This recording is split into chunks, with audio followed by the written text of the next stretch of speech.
And for decades, America has prided itself on being seen as the beacon of hope and strength throughout the world.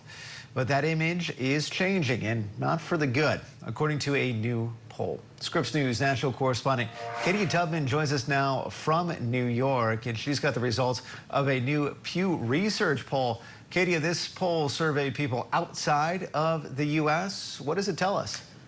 That's right, Andrew, it did. And there's a saying that perception is everything. And right now, the international perception of the U.S. is trending negatively, according to a new global survey. And even experts are warning that this dip in confidence could impact the U.S.'s abilities to get allies to follow its lead on world affairs.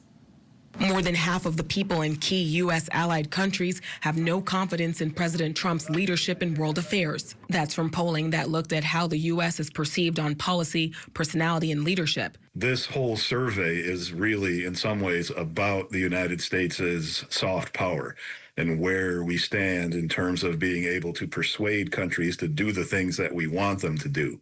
So that's why it's relevant. The global survey from Pew Research Center found allies like France, the UK, South Korea, and Japan have at least a 60% no confidence level. People in neighboring Canada, Mexico, and allied Sweden have higher no confidence opinions. It's not just world affairs. When it comes to economic power, the survey shows China outranks the U.S. compared to responses in 2023. The statistics are one thing. We know who the biggest economy is. It's the United States.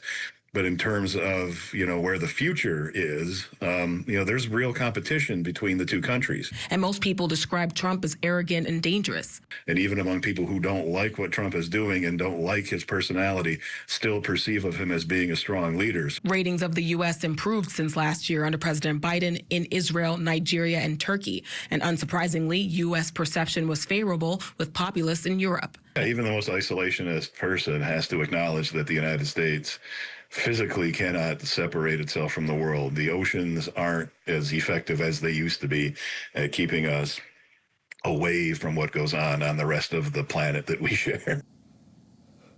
In response to the survey, Andrew, the White House said President Trump's priority is to work on behalf of the American people and no one else, and also noted the America First agenda.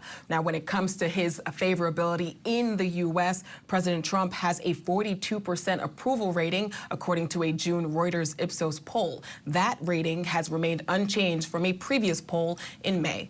Andrew? As president has been unapologetic about his belief that America should be ahead of the world. So Katie Tubman in New York for us. Katie, thank you.